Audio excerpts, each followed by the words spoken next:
present day. A few hours earlier, Coast Road, Honoré Tilda copyright. What happened? Camille, as she pulled over the Land Rover, she had seen the car racing from the Highlands and followed it, drawing up beside DS Neil Stevenson at one of the cove inlets, and had waited to see Stevenson speaking to another man. The man had then taken something out of the back of Stevenson's car and carried it with him, a large, bulky thing which really needed two people to carry it. But Stevenson simply watched the man go, startling when he saw Camille watching him. DS Bawdy, he replied. I found something. I was just getting it out to forensics. What? Camille asked, and wished she hadn't. Stevenson switched on a torch and showed her a Polaroid photograph. It was of a dead body, wrapped in sea debris, his stomach cut down the middle. I believe that was our missing person, the boy, Lawrence D. A. Silva, he told her. But we should have recorded it, Camille protested. And I believe there is a big operation happening tonight. Going to be happening around here. Drugs, money, terrorism. I had to get the poor body away before it was taken to be used. Camille looked at him suspiciously. But, how do you know?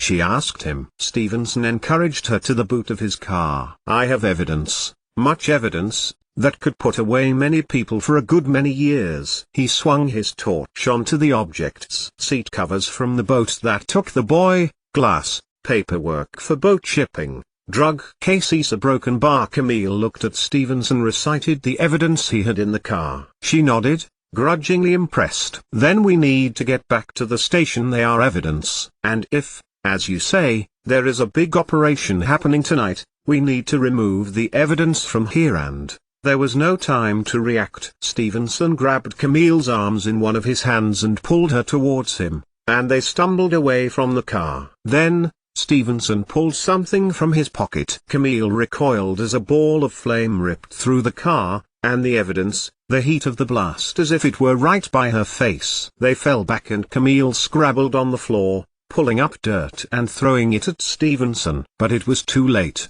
DS Bawdy's efforts were repaid in kind as Stevenson pulled out a gun. He put his door heavily on her stomach. What did you think, Detective Sergeant, that I was a lazy, good-for-nothing, bumbling my way through police work? That the commissioner happened to find me off a flight from Singapore because there was literally no one else? Neil Stevenson. Why is the inspector visiting Antigua late at night? Can you tell me this? By time for a plan. Because you were told a broken bar, or rather, you reared a broken bar, and you should have been more careful. I'll show you, he told her, and let go the pressure from his foot, pulling her up. Oh, I don't think so. Stevenson shook his head, his fingers deft in restraining her. We will walk back, will we not? Camille walked, hands tied with cable ties, back to Honoré Tilda Copyright Police Station, with no plan, no strategy, and giving no reason for Stevenson to suspect she was mild and compliant. The shock came as they rounded the Coast Road bend. A drifter called Paul John owned a legitimate boat repair shop and an illicit everything else den. It was his own fault, Stevenson. He was so busy lording over Camille all the things they thought he was being slack at, boasting that he was pretending to be dense,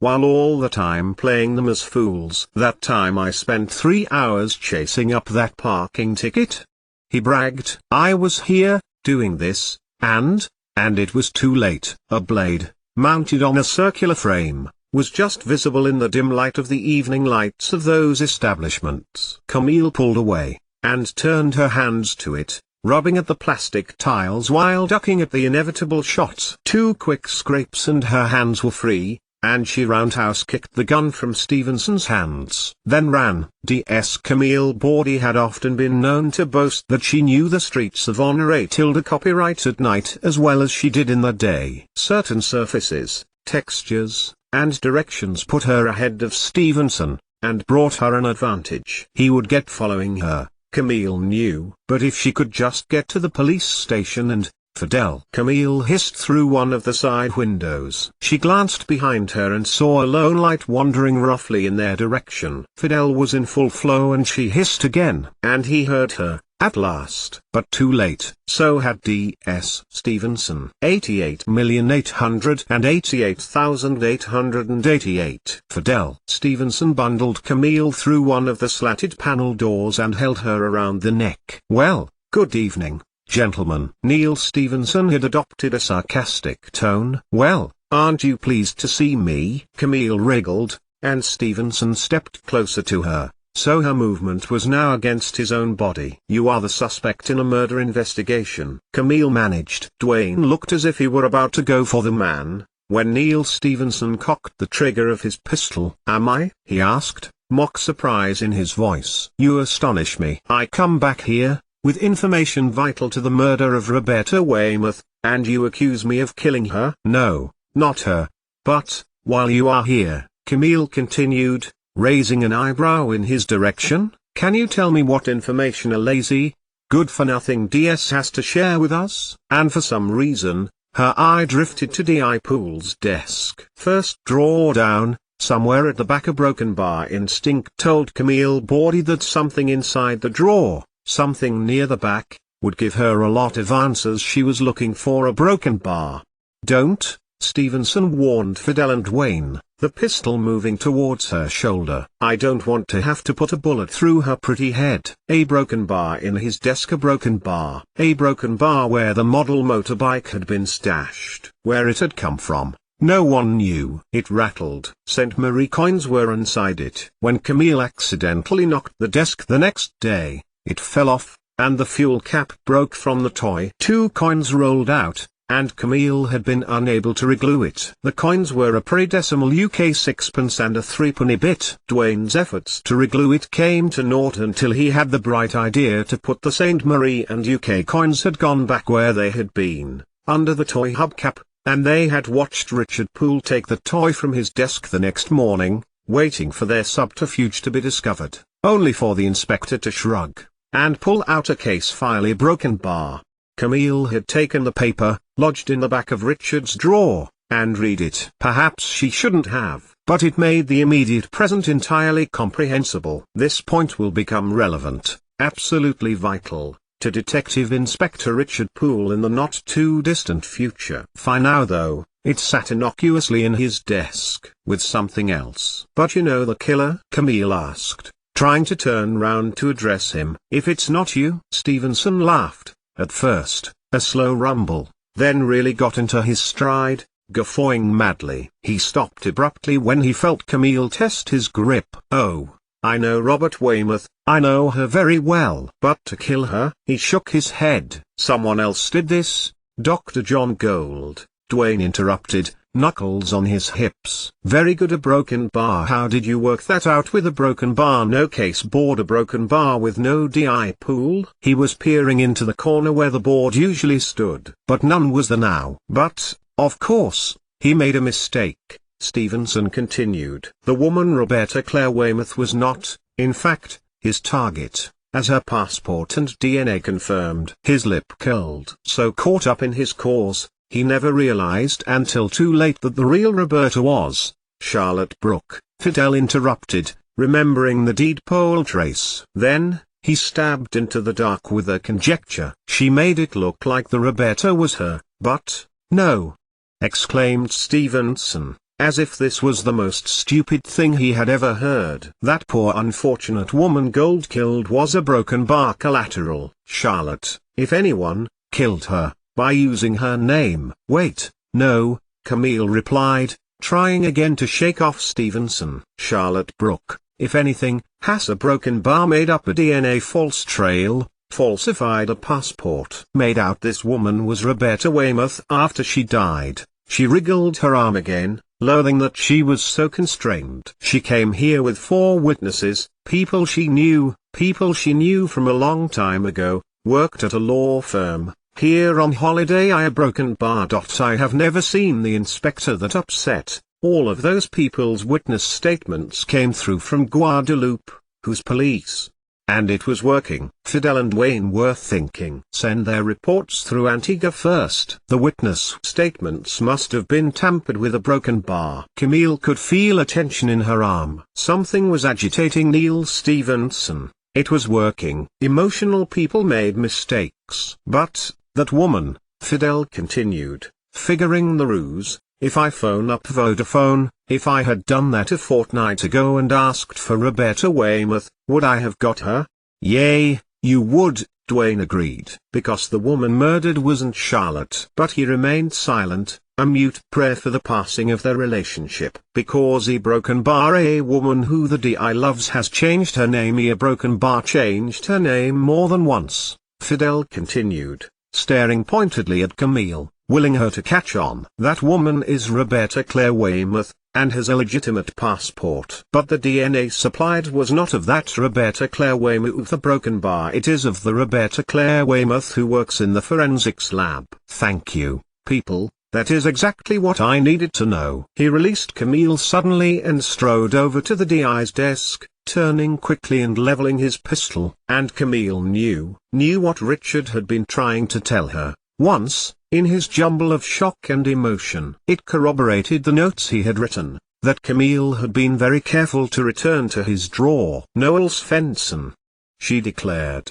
who ruined Roberta's life. You. The word came gunshot-like from Dwayne's lips and he dived towards Svensson. You were there. At her house. You beat her. And it didn't happen just the once. But Dwayne didn't follow up his words. Svensson took some steps towards Dwayne, pistol in his outstretched arm, darting its potential trajectory to cover Camille and then Fidel. I have been looking for her for over 2 years, for about the same time as your DI has been on to St. Marie. Svensson glared at Dwayne. And don't believe her innocence, he added. She came in on the run of our Broken Bar associate Issa Broken Bar, offered herself a Broken Bar, her home, a Broken Bar to the cause. When you are actually owner of a donkey sanctuary in Devon, who claims the land that her house is sitting on, Camille told him, repeated, for it was very detailed on Richard's note. Very good, Sergeant, Svensson snarled. But what you failed to realize was that I managed to slip between you all, and work alongside you all. But Noel Svensson never got to finish. 1 minute he was holding the pistol, the next minute, his hand was down, and the weapon had clattered to the floor. Now, Constable Myers, came the familiar voice of Commissioner Patterson, and Wayne had not only thrown himself at the faux policeman but landed a few heavy punches. That's enough, PC Myers, Commissioner Patterson snapped, although, Camille noticed, not immediately, and then looked at the prone Nan. Tables now turned. Yo-Yo Champion, 1966, he added, as the child's toy rolled across the floor. Offensive weapons too, as we all found out, used to hunt animals, back in the past. Selwyn Patterson then strode towards Svensson. Get him up, he said to Dwayne, and when the man was on his feet again, the commissioner stepped very close indeed and spoke into his face. That's what we wanted you to think, Noel Svensson, he clarified. You dare to threaten my officers? I wouldn't think about it. The station is surrounded. Sir? Camille asked, shocked. How could he have known? We found the Land Rover, Sergeant Border, he added, then looked back to Svensson. We knew you were looking to get close to DI Pool. We knew that you were looking for Dinah. Wait. Who's Dinah? Camille asked. She is a young woman who has been searching for the Broken Bar person she loved most in the world, Sergeant Bordy, a young woman who just wanted time with him, be as they used to be. May I show you? The commissioner then waved a hand, and an officer who Camille recognized as being from Guadeloupe strode across to him, handing him a photograph. May I show you all these a Broken Bar? He looked to Fidel. I don't see a caseboard, Sergeant Best. Kindly a Broken Bar. See what is by the store cupboard. A Broken Bar. Commissioner Patterson bent his head towards the cupboard, as if genuinely curious as to whether the board, which always lived there, was accessible. Fidel, to his credit, took the commissioner at his word, and collected it, standing it, as was always done, beside D.I. Pool's desk. What is it? Camille asked, looking inquisitively at the black and white picture. The commissioner handed it to her, and gestured for Camille to put it at the top, beside the picture of Roberta Weymouth. This is a still from a very old movie, Sergeant Bordy, starring Robert Donat and Madeleine Carroll. It begins at a theater, where a stage act is beginning. Mr. Memoria Broken Bar here. Broken Bar remembers facts so he can answer the audience member. Unbeknownst to the leading man, a spy asks to go home with him, because she is worried her life is in danger. What has this to do with? Began Svensson. But Dwayne kicked the man in the kidneys, so that Svensson fell to his knees. I want to know, he growled between kicks, the plot of this, movie. I was looking at the board, Officer Myers rebuked Commissioner Patterson, his tone calling a halt to Dwayne's ministrations. As were all my police officers, including yourself. Yes, sir, Dwayne replied, then wrestled Svensson to his feet again. Commissioner Broken Bar. Camille urged Selwyn Patterson to continue. The spy is murdered and Robert Donat is the suspect, and flees on a train in Scotland, where he ends up in the Highlands, and comes across traitors about to sell out the country. A Broken Bar. After running off and trying to call the police to listen, he realizes that there is no secret, no written secret being taken out of the country. He realizes then that there could only be one way. Broken Bar. Inside the head of the music hall memory man. Commissioner Patterson thrust a finger towards Mr. Memory in the photograph. Before Robert Donat's character can go to the police,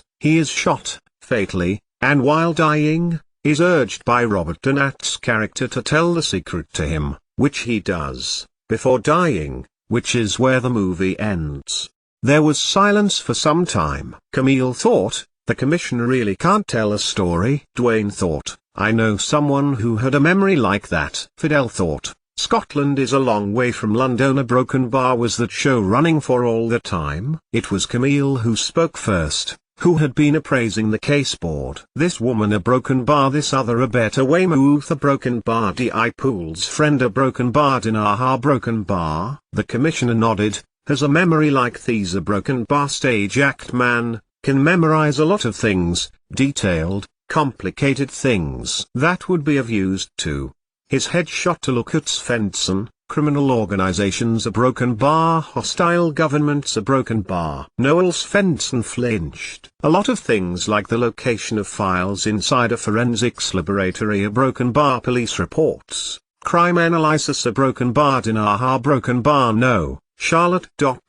would have seen a lot of them a Broken Bar. He would have been in a lot of them, you see.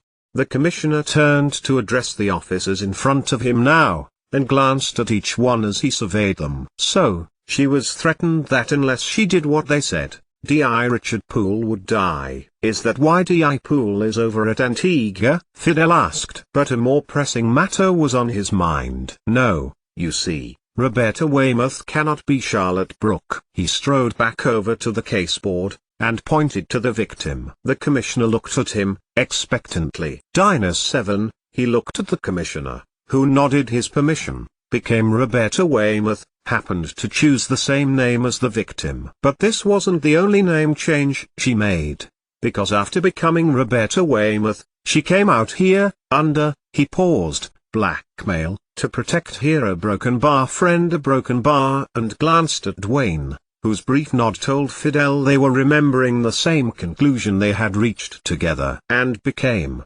Charlotte Brooke. Svensson snarled. Mohammed Tariq was too slow a Broken Bar killed the wrong person. Ah, the commissioner interjected. I wondered when we would first hear that name. But Camille's head was too dazed to pick this up, astonished as she was in hearing that who she thought were three people was actually the same person, a Dinah 7, friend of Richard. Her brain reminded her, blackmailed to protect him? No, Camille told herself, I'm not buying that. The woman was abrasive, blunt, rude. She had challenged Camille, and she did not like it. So she is guilty. Charlotte Brooke, if she helped this ban, in England. She was foolish, the commissioner cautioned. But Charlotte Brooke did nothing wrong. Has done nothing wrong since she arrived at Antigua 2 years ago. Her presence, and her deflection of yielding to assist in crime has been very much an advantage to us. Internationally,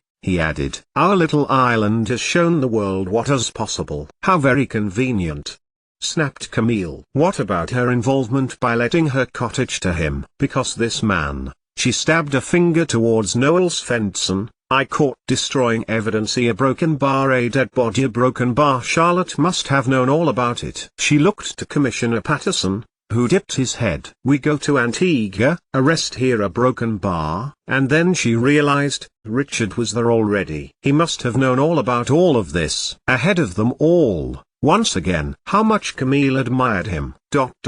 Because, believe you and me, Commissioner, friend or no friend, Charlotte Brooke will not evade the I-Pool. If she is a criminal, the Commission replied, gently, all in good time, Sergeant Bawdy. I have no doubt Detective Inspector Poole will discover the whole truth. He looked at Dwayne and Fidel. Which is about now, from what the harbor. You'd better come with me, Sergeant Border. Your skills may be needed more than Sergeant Best and Forensic Officer Myers. Men, lock him up, and guard him.